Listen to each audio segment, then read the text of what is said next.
امام ابو العباس مرسی کی شخصیت کو دیکھ لیں، امام شاذلی کے خلیفہ ہیں، بڑے محدث بھی اپنے زمانے کے، بڑے عالم ہیں، بڑے فقیہ ہیں،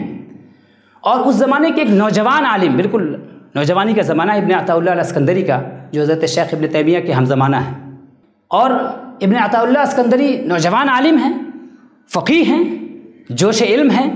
اس جوش علم کی وجہ سے صوفیہ پر انکار کرتے ہیں، وہ صوفیہ کو برا بھلا کہنے والے ہیں۔ حضرت ابو العباس مرسی کے ایک مرید سے ملاقات ہو جاتی ہے، تو گفتگو ہوئی، پوچھا تو بتایا کہ میرا تعلق فلاں شیخ سے ہے۔ جب یہ تعلق بتایا تو ناراض ہوئے، بہت برا بھلا کہا،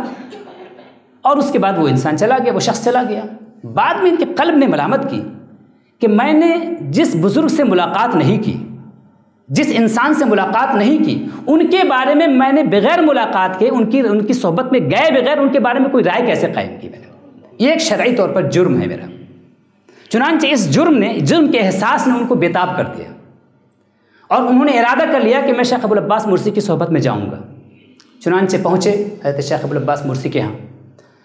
تو بلوا بھیجا کہ بتائیے شیخ کو کہ میں آیا ہوں ملنے کے لیے۔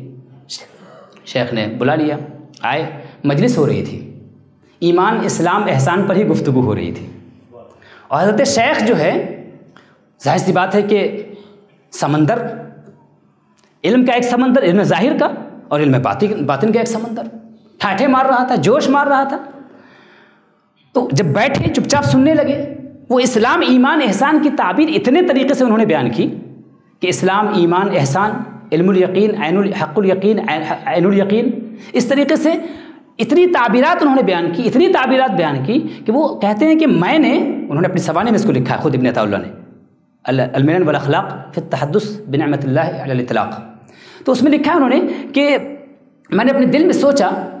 کہ اتنی تعبیرات اسلام، ایمان، احسان کی ہمارے پاس تو نہیں ہیں، کسی کتاب میں ہم نے نہیں پڑھی، کتابیں ہم نے کم نہیں پڑھی ہیں، لیکن اس کے باوجود ان چیزوں کو میں کیوں نہیں جانتا ہوں؟ چنانچہ وہ اس نتیجے پر پہنچے، وہ کہتے ہیں کہ میں نے آخر میں پھر یہ نتیجہ نکال لیا، میں اس نتیجے پر پہنچ گیا کہ یہ شخص کوئی عام آدمی نہیں ہے، بلکہ انہ یغترف من بحر العلم الالہی، یہ شخص تو علم الہی کے سمندر سے چلو بھر رہا ہے، وہاں سے سیراب ہو رہا ہے۔ اور اس کے بعد پھر جو ہے وہاں سے چلے آئے، اور کہتے ہیں کہ پھر اس کے بعد جو دل کی دنیا بدلی ہے، تو نہ راتوں کو چین،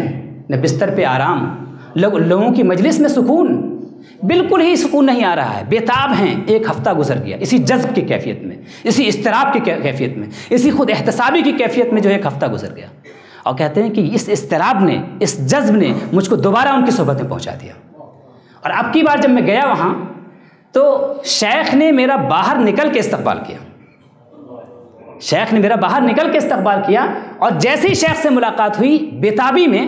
جذب کی کیفیت میں، محبت کے وفور کی وجہ سے، شدت کی وجہ سے شیخ سے بول پڑے، یا سیدی واللہ انی احبک،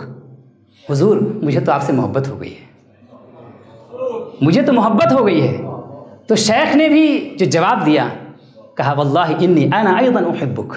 میں بھی تم سے محبت کرتا ہوں۔ اور اس کے بعد کہتے ہیں کہ حضور میرے کچھ احوال ہیں، میری کچھ باتیں ہیں۔ تو فرمایا کہ تمہارا حال چار حال سے خالی نہیں،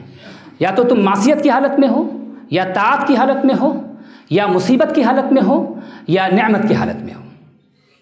فرمایا کہ اگر تم معصیت کی حالت میں ہو تو توبہ واجب ہے، اگر طاعت کی حالت میں ہو تو اس بات کا ادراک واجب ہے کہ یہ توفیق اللہ کی طرف سے ہے، یہ توفیق اللہ تبارک و تعالیٰ کی طرف سے ہے، اور اگر مصیبت کی حالت میں ہو تو صبر واجب ہے، اور اگر نعمت کی حالت میں ہو تو شکر واجب ہے۔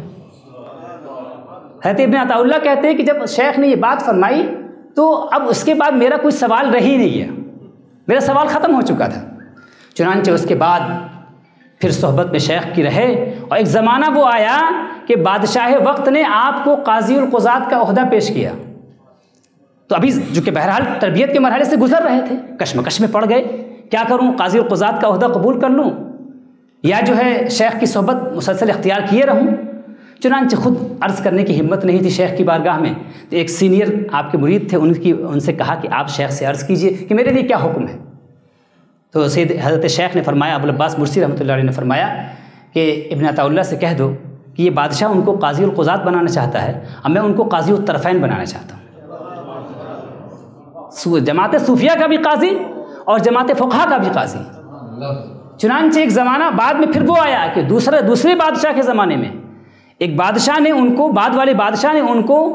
قاضی بنایا، اور ایسے قاضی وہ ہوئے کہ وہ صوفیہ کے مذہب پر بھی فتویٰ دیا کرتے تھے، صوفیہ کی بھی رہنمائی کیا کرتے تھے، اور اس کے بعد جو ہے فقہ کی بھی رہنمائی کیا کرتے تھے۔